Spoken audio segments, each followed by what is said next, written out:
Hello, BookTube, and welcome to your Daily Penguin. This is our slow pub crawl through my Penguin classics, book by book, author by author. We're in the ancient world of Greece and Rome lately, and probably for a little bit of time still.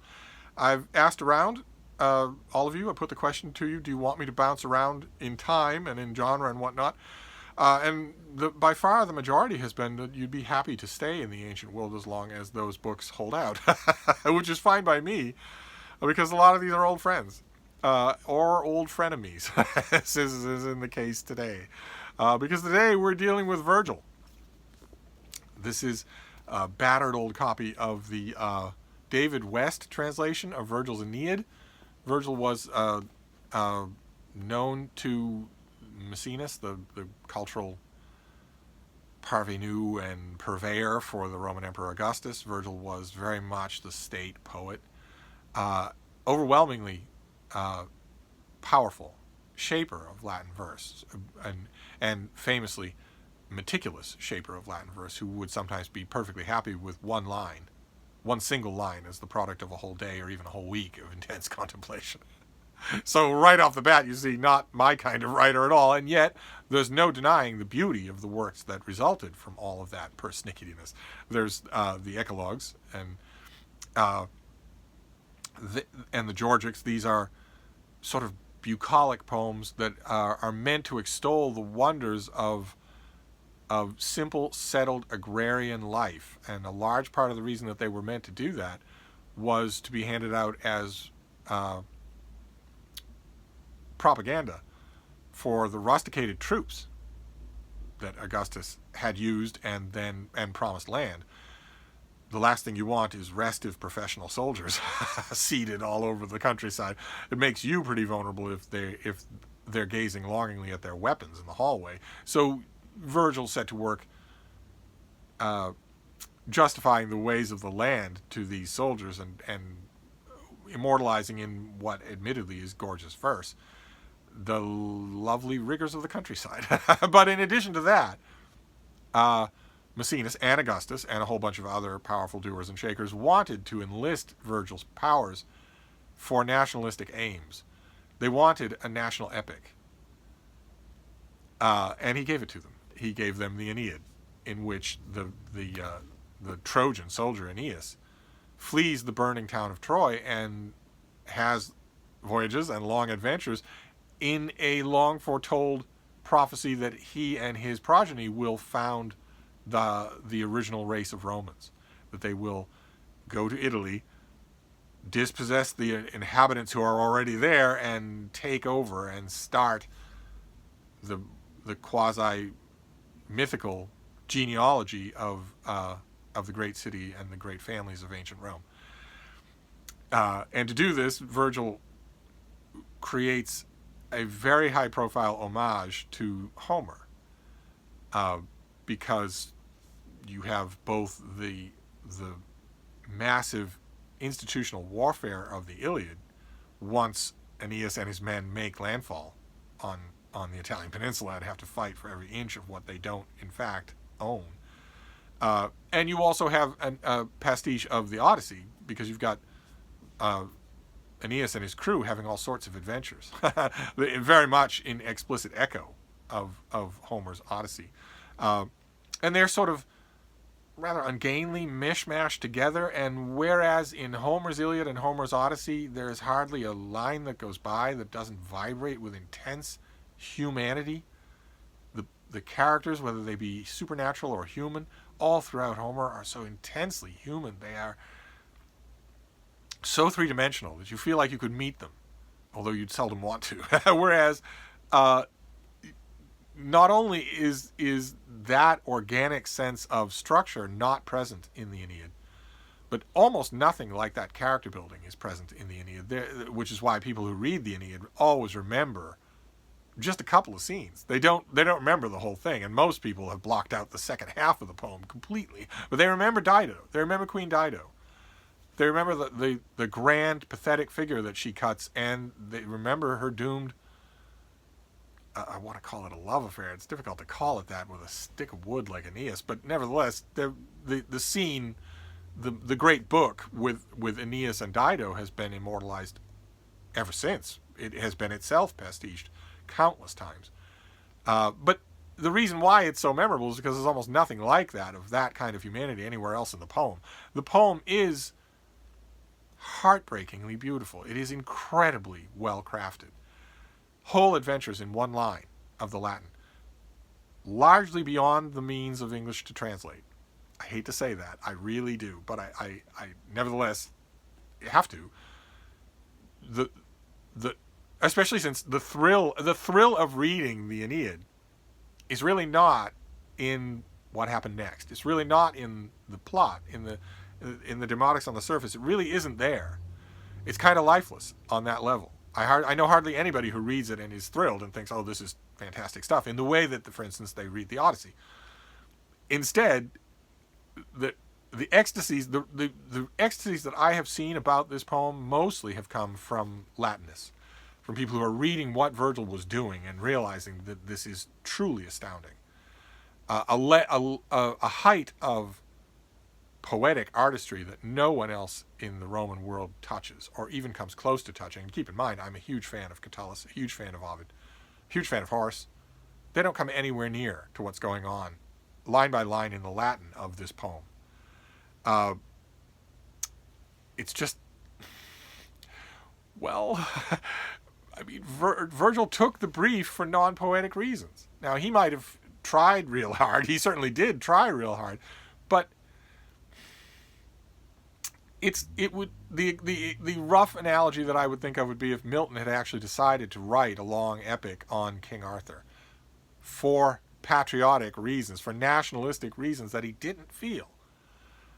I don't think that epic would have been anywhere near as powerful as Paradise Lost. And I think that Virgil decided to do that. He made that decision and gave the world a work of unbelievable genius, but for me, there's always been a spark of humanity that's missing from it. And I have looking at my Penguin Classics, as these daily penguins are a journey of discovery for me. And I realize when I'm looking at my Penguin Classics that I don't have the Georgics, and I don't have the Eclogues in Penguin Classic or anything else. I don't have copies of those works in my possession. I need to fix that. I need to get Penguin Classics of the Georgics and the Eclogues, but I don't have them at the moment. All I have is the Aeneid.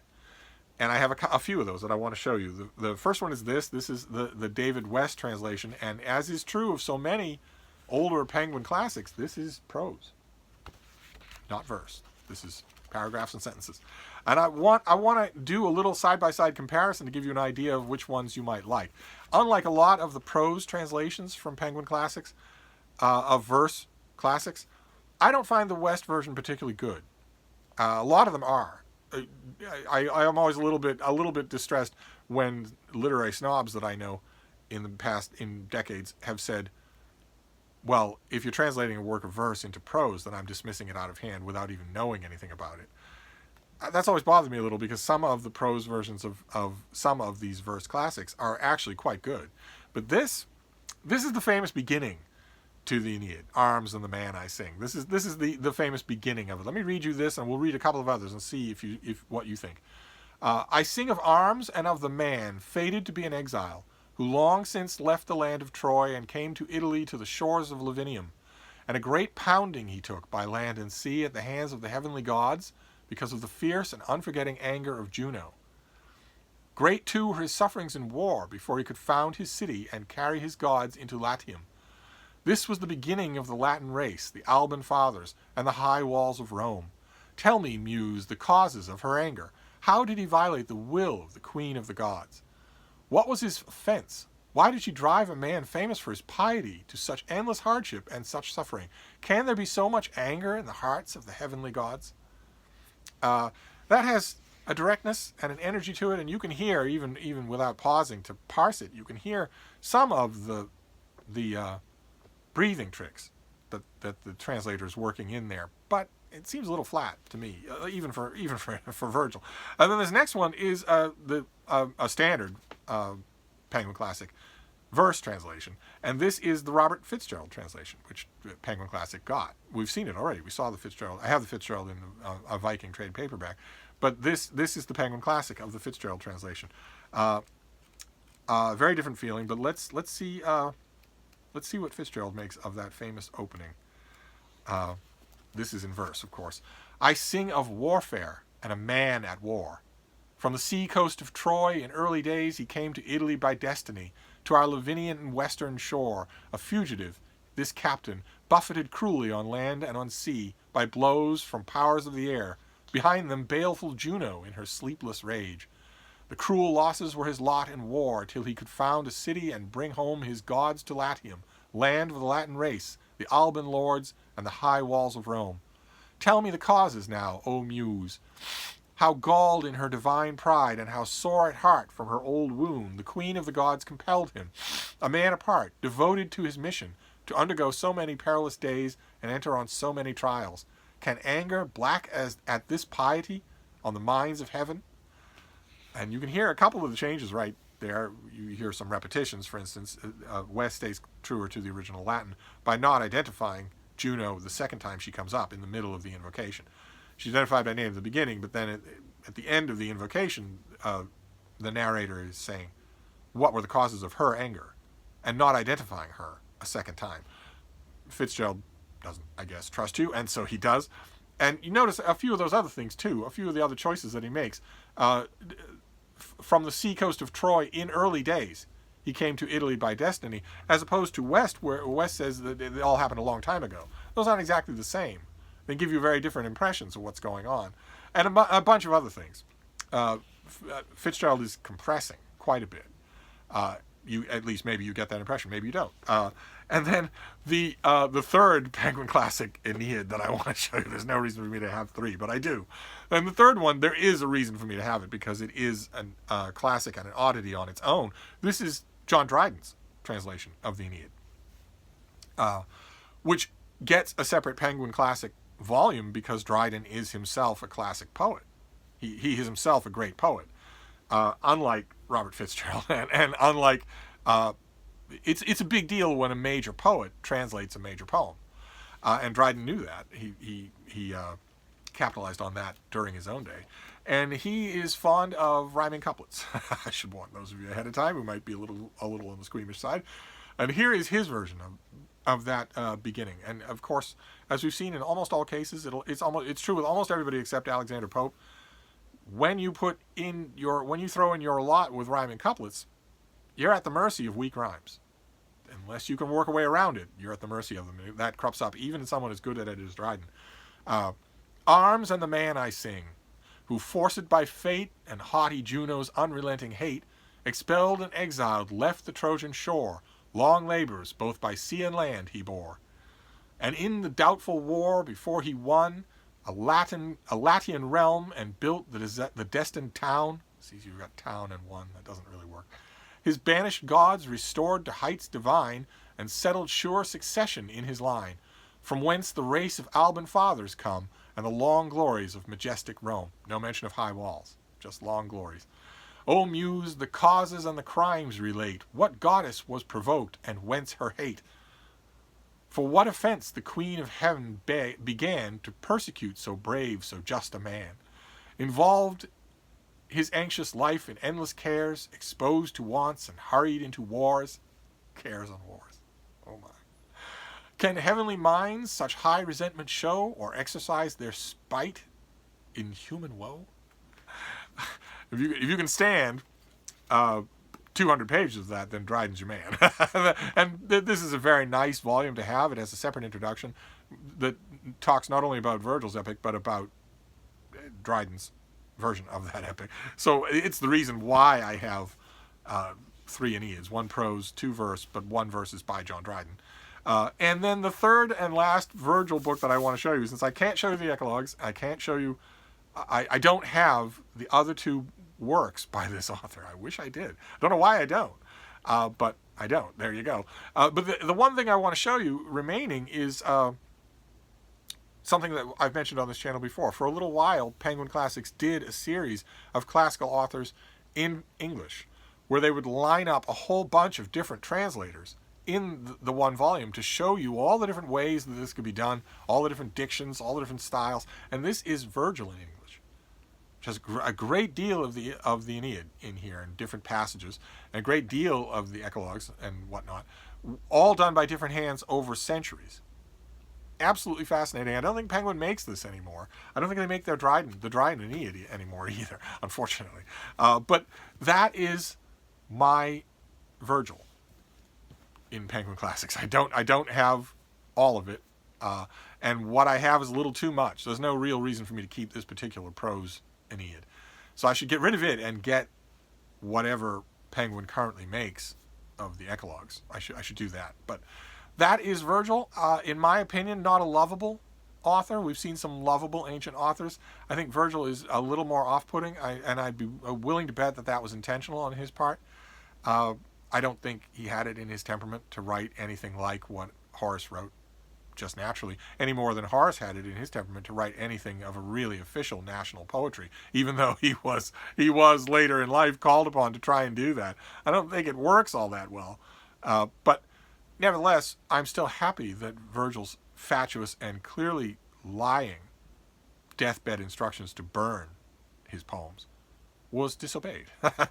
There has never been a single case of a prissy, yardstick up the butt, egomaniac poet who gave instructions like that on his deathbed who actually meant it. There's not one many are the examples of someone who has said, please burn everything when I die. None of them has meant it. And if they'd been able to look from the afterlife and see, they'd have been furious if someone had obeyed. so in this case, I'm glad that Virgil's poem was not burned, because the Aeneid is an adventure. It's not just in terms of the stuff that happens to Aeneas. It's also a fairly amazing verse adventure, a reading adventure. I think it loses a lot in any kind of translation. I hate to say that, because that's exact opposite of the impression that I want to be giving in these daily Penguins, especially the ancient world. But nevertheless, in his case, I think there's no human to grapple onto. That's what saves someone like Propertius. His poetry is fragmented, and even when we have a fairly good idea of what he wrote, it's dauntingly brilliant. The thing that saves it, the thing that allows a translator to grapple onto it and pull it close, is that there's a human being there. And I don't get that impression with Virgil. I don't think any translator ever has either. And then this, to my mind, has always made him a Roman author that you can admire but not love. Maybe you will have a different reaction. Certainly if we ever get around to doing an Aeneid read-along, then we'll see how the reactions divvy up. But in the meantime, that's your Daily Penguin, Virgil. Closest thing we come to an official national poet of ancient Rome. And we'll move on from him next time. So I'll see you then. Thank you, BookTube.